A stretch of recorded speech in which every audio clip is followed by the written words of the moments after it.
If you don't find a way to earn money while you sleep then probably you have to work until you die. इस quote का मतलब ये है कि अगर आपने अर्निंग का, कमाने का ज़रिया नहीं ढूंढा जो कि आप सोते समय भी कमा लें, तो आपको हो सकता है कि ज़िंदगी भर मरते दम तक काम करना पड़े।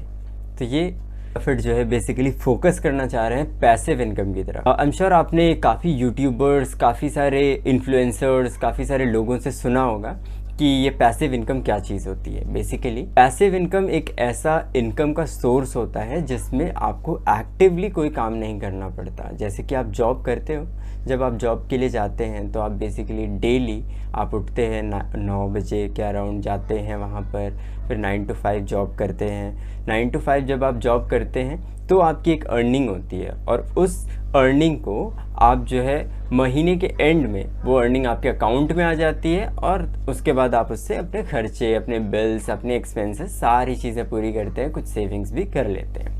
बट सोचिए कि अगर ऐसा ना हो, आप किसी वजह से 2 महीने, 3 महीने, 4 महीने या 6 महीने जॉब पे ना जा या एक्टिवली काम करने के सक्षम ना हो, आप इतने केपेबल ही ना हो कि आप जो है जॉब कर सकें या किसी तरीके का एक्टिव काम कर सकें, तो बताइए आपके खर्चे कैसे आप पूरे करेंगे। और ये भी सोचिए कि सपोज अगर सब कुछ सही भी चलता है और आपकी एज हो जाती है, आपकी एज जो है 60s 70s में चली जाती है, तो आप कितने टाइम तक अर्न कर पाएंगे वो अमाउंट? क्या आपको 70s की एज में भी वही नौकरी का पैसा मिलेगा? क्या आपको वही सैलरी मिलेगी जो कि आपको आपके 20 साल की उम्र में मिल रही थी या 30 साल की उम्र में मिल रही थी जब आप जवान थे? नहीं मिलेगी। तो इसीलिए एक कॉन्सेप्ट आया जिसे कहते हैं फाइनेंशियल फ्रीडम। फाइनेंशियल फ्रीडम का मतलब होता है कि आप इतनी इनकम अर्न कर लीजिए बिना एक्टिव वर्क किए हुए, जितनी आपकी इनकम एक्टिवली वर्क करके थी। सपोज आप अभी 50,000 रुपीज सैलरी से कमा रहे हैं, तो अगर आप किसी भी ऐसे सोर्स से 50,000 रुपीज कमा लें जो कि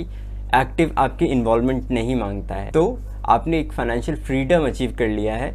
सपोज किसी वजह से आप जॉब नहीं कर पाते, तब भी आपको इतनी इनकम मिलेगी कि आप जो है उसे यूज़ करके अपने बाकी की ज़िंदगी का खर्चा उठा सकते हैं, है ना।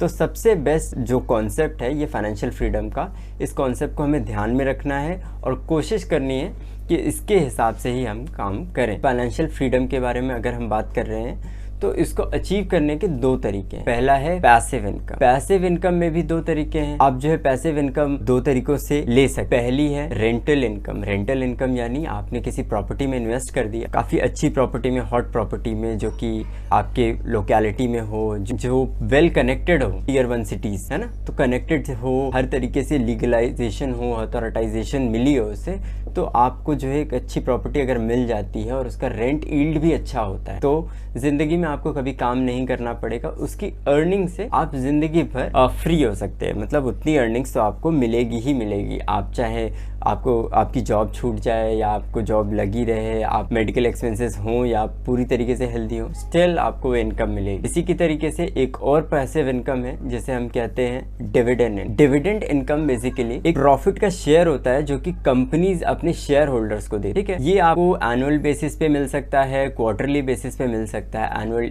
डिविडेंड भी होते हैं, इंटरिम डिविडेंड भी होते हैं। एनुअल डिविडेंड वो होते हैं जो साल के एंड में प्रॉफिट में से कुछ पोर्शन दिया जाता है कंपनी के तरफ, और इंटरिम डिविडेंड वो होते हैं जो साल के बीच में भी कभी भी दिया जा सकता है कंपनी की तरफ से, क्योंकि कुछ प्रॉफिट्स अच्छे हो गए थे तो कंपनी जो है वो डिस्ट्रीब्यूट करती है अपने शेयर होल्डर्स के लिए, ठीक है। तो इसके बाद जो है हमारी नेक्स्ट चीज है जिसमें हम ये फाइनेंशियल फ्रीडम का कॉन्सेप्ट को पूरी तरीके से समझेंगे और इस पैसिव इनकम के कॉन्सेप्ट को भी पूरी तरीके से समझेंगे। इन दोनों चीजों को, जो आपका प्रॉपर्टी हो गया या स्टॉक हो गए, दो चीजें हैं, दोनों में सबसे अहम चीज ये है कि इनका प्राइस, जो इनका प्राइस है वो बहुत इंपॉर्टेंट है। आप किस प्राइस पे इन्हें खरीद रहे हैं, इन इंस्ट्रूमेंट्स को आप कैसे यूज कर रहे हैं, वो बहुत इंपॉर्टेंट है। क्योंकि मार्केट में काफी सारे इंस्ट्रूमेंट्स हैं, रॉयल्टी इनकम है, बहुत सारी अदर इनकम भी है, कॉपीराइट इनकम भी है, लेकिन वो इनकम्स जो हैं आप तभी अपने लिए यूज कर सकते हैं, उनका लीवरेज आप तभी ले सकते हैं जब आप एक्चुअल में कुछ ऐसा बना दें या ऐसा कुछ डिस्कवर कर दें जो कि पहले कभी ना बना हो और आपने उसके ऊपर ट्रेडमार्क, कॉपीराइट ऐसा कुछ लिया हो। जैसे हैरी पॉटर की एक बुक थी, उनकी ऑथर ने जो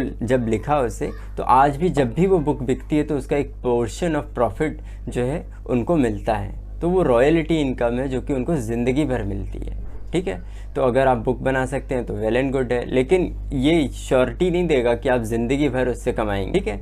तो सबसे बेस्ट ऑल्टरनेटिव्स जो कि अवेलेबल है पैसिव इनकम के लिए मेरे हिसाब से वो दो ही हैं। पहला, शेयर होल्डर बन जाइए आप, या फिर आप एक प्रॉपर्टी ले लीजिए जिसमें आपको रेंट मिलता है। ठीक है, ये दो चीज़ें काफ़ी इंपॉर्टेंट है। प्रॉपर्टी में भी आपको अच्छी प्रॉपर्टीज़ लेनी है, कोई ऐसी प्रॉपर्टी नहीं लेनी है जो कि 10 साल बाद जो है अच्छी होगी या 20 साल बाद अच्छी होगी, क्योंकि 20 साल के बाद अगर हमें अच्छा करना है तो फिर तो हमारे लिए जॉब भी बहुत बढ़िया है, हमें किसी और प्रॉपर्टी की ज़रूरत नहीं पड़ेगी। कैपिटल एप्रिसिएशन से कमाने से प्रॉब्लम्स बहुत बढ़ती हैं। कैपिटल एप्रिसिएशन नो डाउट बहुत अच्छा प्रॉफिट्स में आता है, लेकिन स्टिल हम कैपिटल एप्रिसिएशन से ज़्यादा अहमियत रेंट को देते हैं, डिविडेंड को देते हैं। इवन दो कि स्टॉक के प्राइसेस भी काफ़ी बढ़ते हैं, बट स्टिल हम डिविडेंड को ही प्रेफरेंस देते हैं, क्योंकि वो चीज़ हमेशा कंटिन्यू रहेगी, हमेशा वो कभी भी टूटेगी नहीं।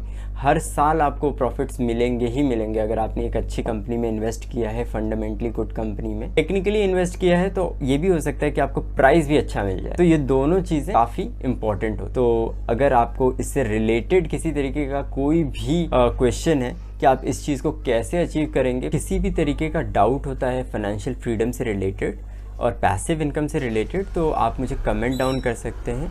बाकी जो नेक्स्ट पार्ट होगा आपका वो नेक्स्ट वीडियो में मिल जाएगा या अपकमिंग वीडियो में आपको मिल जाएगा। ठीक है, so thank you for the video.